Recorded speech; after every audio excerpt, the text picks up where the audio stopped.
ମୋ अनुभूति रे साईनाथ। श्री विभु पदारविंद परिड़ा घर नाउगाँ जगतसिंहपुर। मोर गोटे अनुभूति मु कहबी जीवन तो बहुत अनुभूति अच्छी बाबा आम 2018 मसीह आम शिरडी जाऊँ आम गाँ आखपाख लोक मिसी 72 जन आम जाऊँ गोटाए बगीरे कटक स्टेशन पहुँचला माइक आनाउंस कला जे शिरडी पूरी ट्रेन टी लगी। मु व्यस्त होकरी बहुत लोक जेहेतु थे मुझ आग उठीगली।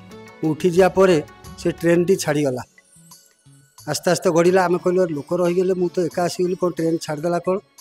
मो सांगे आउ 2 जन भी थे 3 जन। से जड़े जीआरपी पुलिस भाई आसी पहुँचले कहले भाई कौन कौन हो मुझे कौन ट्रेन छाड़देला आम लोक रहीगले ना आप कुआड़े जी मुझे कहली शिरडी जीवु ना यहाँ पुरी जाऊँगी शिरडी आसला आपड़ व्यस्त हूँ चलतु भुवनेश्वर ओह्लेबे से 5 मिनट पर पुरी आसूवा शिरडी ट्रेन लगे आप चढ़े। आम बड़ा व्यस्त भितर सतरे आम 1 नंबर प्लाटफर्म लगे भुवनेश्वर आम 4 नंबर लगे यहाँ आम तो ये कम समय सीढ़ी पहुँचिक आसपारूनी ता भर बाबा को से कही से लोक खोजिलु आउटे बुझे बोली से लोक आम पाइलुनि से पुलिस बंधु।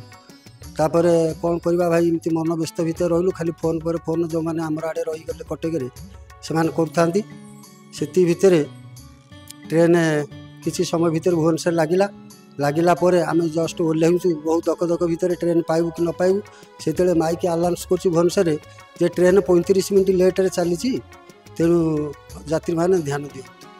आम यहाँ जो देखलु बाबा आम ट्रेन अटकई 25 मिनट लेट करेले तेणु यहाँ हूँ गोटे मोर अनुभूति।